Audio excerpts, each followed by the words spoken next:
The Russian state oil company Rosneft, run by Igor Sechin, a close friend of Russian dictator Vladimir Putin, employs a staff of escorts who are officially registered as secretaries, advisors and chief specialists. The company has spent hundreds of millions of rubles on the salaries of these employees. This is stated in a new investigation by the Anti-Corruption Foundation.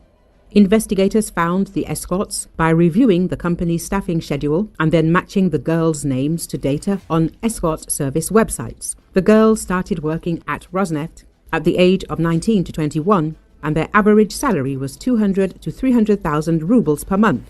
The investigation pays special attention to Albina Ivanova, who traveled with Sechin for 9 years and received a salary of 33 million rubles during this time. The girl wrote about her travels on Instagram, thanks to which it was possible to find out that her routes coincided with the routes of the head of Rosneft. During this period, they made 58 joint trips.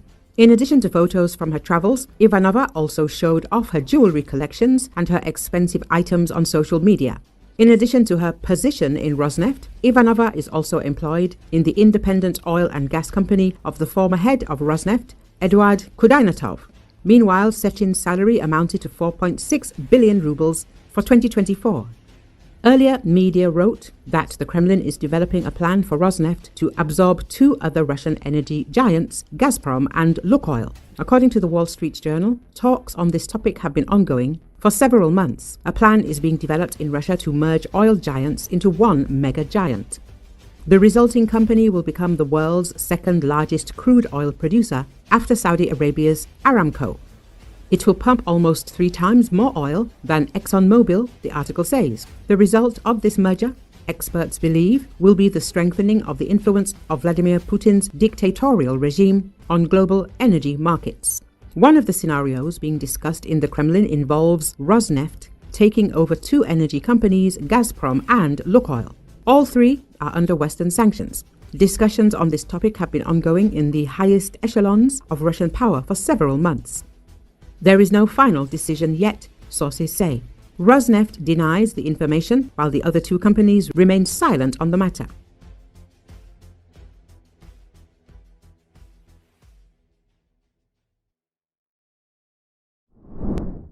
There was a drone and missile attack in the Bryansk region of Russia.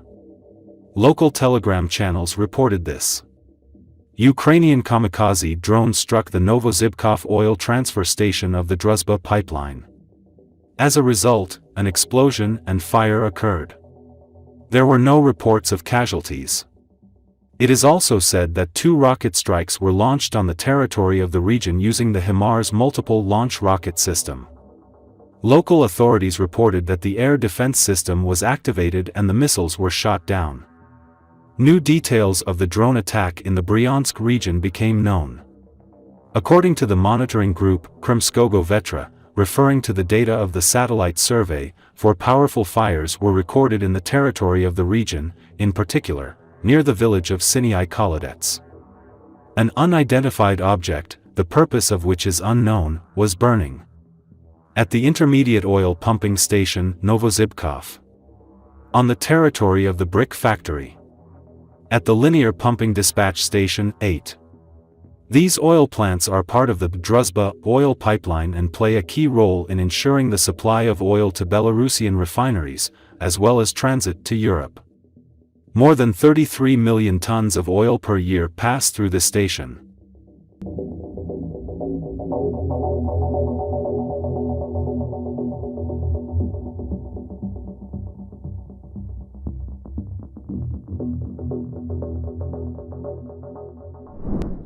After the change of power in Syria and the overthrow of Bashar al-Assad, the country's new leader, Ahmed al-Shara, held talks with representatives of Russia, during which Damascus put forward 2 key demands. Firstly, Syria demands the extradition of Assad, who fled to Russia after being ousted from power. Second, official Damascus insists on paying compensation for Moscow's support of the Assad regime during the civil war. According to Reuters, the Syrian government expects Russia to take concrete steps, including financing the country's reconstruction, rebuilding infrastructure, and paying for damages. This could be an important step to restore trust between the two countries after years of alliance. Putin's press secretary Dmitry Peskov declined to comment on whether such a demand had actually been made. The Kremlin also states that it is continuing to establish dialogue with the new Syrian leadership in order to preserve its military facilities in the country. This concerns the naval base in Tartus and the Kyiv air base near the port city of Latakia, the loss of which could deal a serious blow to Russia's military capabilities in the region. The information about the demand for Russia to extradite Assad was also confirmed by a Reuters source on the Syrian side who is familiar with the negotiations. However, experts note that Moscow is in a difficult position. On the one hand, it risks losing its military presence in the region, including important bases in Tartus and Maymim, and on the other hand, Assad's extradition could significantly undermine its influence in the Middle East. It is not yet clear whether Russia will make concessions, as it has repeatedly demonstrated that it is ready to fight for its interests in Syria. However, the new government in Damascus has made it clear that the Assad era is over, and it is time to build a new Syria, without external dictates.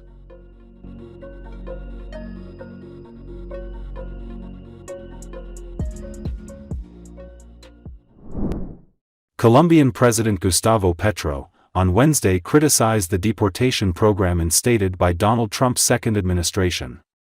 According to Associated Press, his comments coincided with the third flight carrying Colombian deported immigrants landing in Bogotá. Petro questioned that some of the current U.S. policies might appear as repeating the same mistake of the Germans in 1943. He also criticized deported children should not be considered criminals. A diplomatic spat between both countries sparked after two U.S. Air Force planes carrying Colombian deportees were not granted permission to land in Bogotá Sunday. Petro demanded that the U.S. authorities establish protocols to ensure dignified treatment when expelling migrants. Trump then called for a flurry of sanctions against Colombia. He called to impose 25% emergency tariffs on Colombian exports to the United States, said U.S. visas of Colombian government officials would be revoked, and said goods coming from the South American country would face enhanced customs inspections. The U.S. government announced Colombia had agreed to receive deportees, and the first two flights carrying more than 200 deportees landed in Bogotá on Tuesday. 43 arios en Estados Unidos estaban contentos, incluido arios colombianos, que no son tan arios, contentos. Sale esa chusma. Delincuentes, dijeron, nosotros trajimos 42 niños. ¿De dónde acá el señor Trump me le va a decir a 42 niños colombianos que es delincuente? Quitando esa nebulosa, hay una serie de lecciones que hay que aprender de ellos y de nosotros. De ellos supongo de que no tienen que sacar esposados las personas que desean sacar de su propio país. Allá habrá una discusión política sobre, por ejemplo, si no están repitiendo el mismo error de los alemanes en 1943. Los arios en Estados Unidos estaban contentos, incluido arios colombianos, que no son tan arios, contentos. Sale esa chusma. Delincuentes, dijeron. Nosotros trajimos 42 niños. ¿De dónde acá el señor Trump me le va a decir a 42 niños colombianos que es delincuente?